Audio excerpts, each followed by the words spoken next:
Ja çfarë konsideron Ukraina si objektiv armiqësor këto ditë. Këtë, edhe këtë, dhe gjithashtu këto. 4 vjet e gjysmë pas nisjes së luftës përgjatë frontit prej 1100 kilometrash, forcat ukrainase kanë ndaluar pothuajse tërësisht përparimin rus. Nuk bëhet fjalë për një përmbysje të plotë të situatës, por padyshim gjendja është më e mirë se më parë. Jashtë fushë betejës, Ukraina po provon një taktik tjetër për ta ndryshuar rrjedhën e ngjarjeve, ta çojë luftën te popullsia ruse. Për shumë rus, lufta është si thuaç e ndarë nga jeta e përditshme. Është si një zhurmë e largët në sfond për të cilën je i vetëdijshëm, por përpiqesh ta injorosh. Për të afërmit e më shumë se 1.5 milion burrave rus që janë vrarë ose plagosur në Ukrainë, lufta është vështirë të injorohet.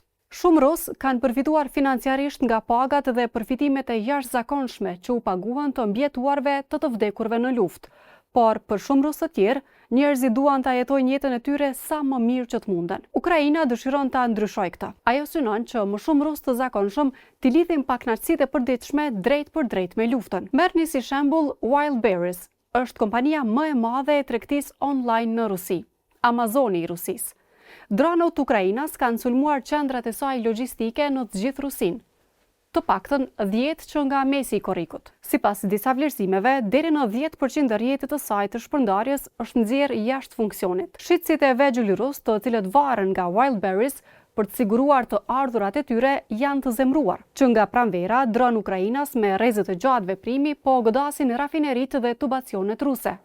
Po ashtu edhe terminalit e eksportit të naftës. Rezultati?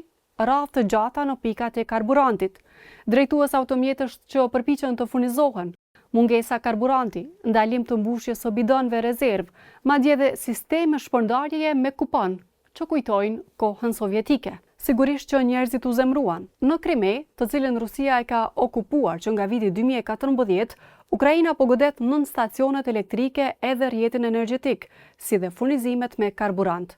Rezultati, ndërprerje të përsëritura të energjisë elektrike. Dhe po, edhe drejtues të zemruar automjetësh që nuk arrin të furnizojnë veturat e tyre me karburant. Autoritetet ruse gjithashtu i anuluan këto vit për herë të parë kampet verore për fëmijë në Krime.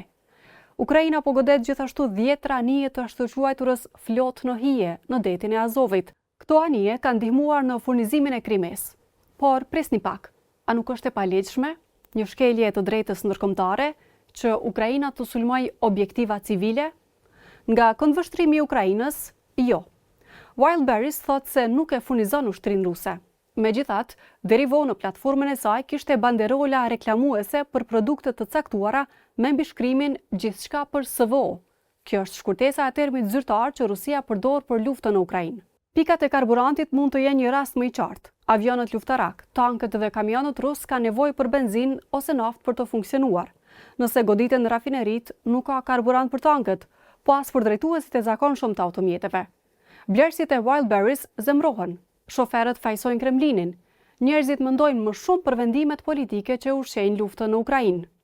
Apo funksionon kjo strategji? Është ende herët për ta thënë. Por nëse u besohet sondazheve të opinionit publik, rusët janë padyshim më pesimist këto ditë. Megjithatë, është e vështirë të gjesh njerëz që e lidhin drejt për shembull, vonesën e dërgimit të një telefoni të porositur online me vazhdimin e agresionit rus ndaj Ukrainës. Madje disa thonë se Rusia duhet ta godas Ukrainën edhe më fort. E teksa zgjedhjet parlamentare të shtatorit po afrohen, ky është një lajm i keq për Kremlinin.